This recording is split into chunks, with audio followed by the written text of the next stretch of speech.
Le contraste entre les œuvres de la chair et les fruits de l'esprit, tels que nous le trouvons dans Galates 5, 18, 24, est des plus frappants.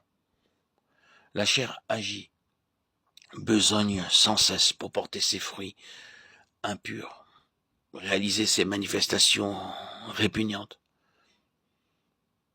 Alors que chez celui qui a expérimenté Romains 6, la chair crucifiée, et Hébreux 4, 12, le moi crucifié, la séparation de l'être immatériel, l'esprit est uni à l'esprit du Seigneur et porte des fruits de charité, de joie, de paix, de patience, de douceur, de bonté, de fidélité,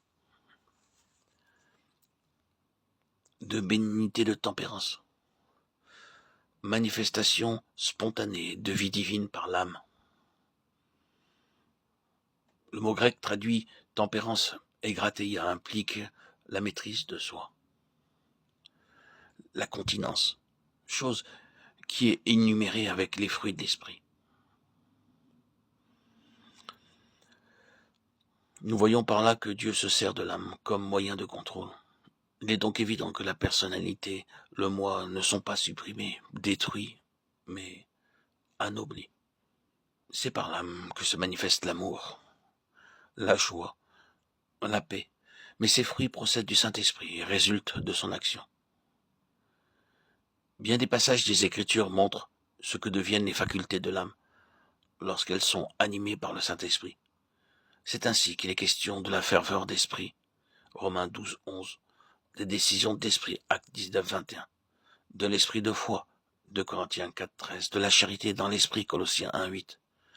Toute activité spirituelle qui se manifeste par l'âme, la personnalité, la sagesse, par la pensée, la décision, par la volonté, l'amour, par les parties affectives de l'être, et la joie, qui relève du domaine des émotions.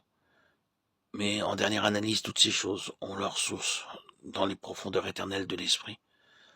Elles procèdent de l'esprit qui les manifeste dans le domaine de l'âme. Parvenu à ce degré de croissance, il est nécessaire que le croyant connaisse les lois de l'esprit, qu'il sache marcher selon l'esprit.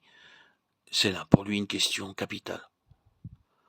Autrement, il risque de ne pouvoir collaborer avec le Saint-Esprit et par là de donner aux esprits séducteurs une occasion favorable d'action. Par exemple, il se laissera prendre au piège des contrefaçons de vie spirituelle, contrefaçons psychiques qu'il ne discernera pas et qui le placeront à nouveau sous la domination de l'âme. L'homme spirituel est celui qui est conduit par l'esprit. Il n'est plus gouverné par le corps ni par l'âme. Mais ceci ne signifie pas qu'il ne peut se laisser entraver à nouveau par la vie psychique, s'ignorant des lois de l'esprit. Il ne les observe pas. Il doit donc être capable de discerner expérimentalement entre l'esprit, l'âme et le corps. Il doit garder l'esprit libre, accessible à l'esprit de Dieu, et savoir quelles sont les conditions d'esprit nécessaires à une collaboration continue avec le Saint-Esprit. Il discernera donc les attaques des esprits mauvais qui chercheraient à détruire sa communion avec Dieu, à l'accabler et à le faire retomber dans le domaine psychique et à paralyser son activité et à provoquer la passivité spirituelle ou au contraire à produire une excitation de mauvais aloi, une activité intensive, malsaine.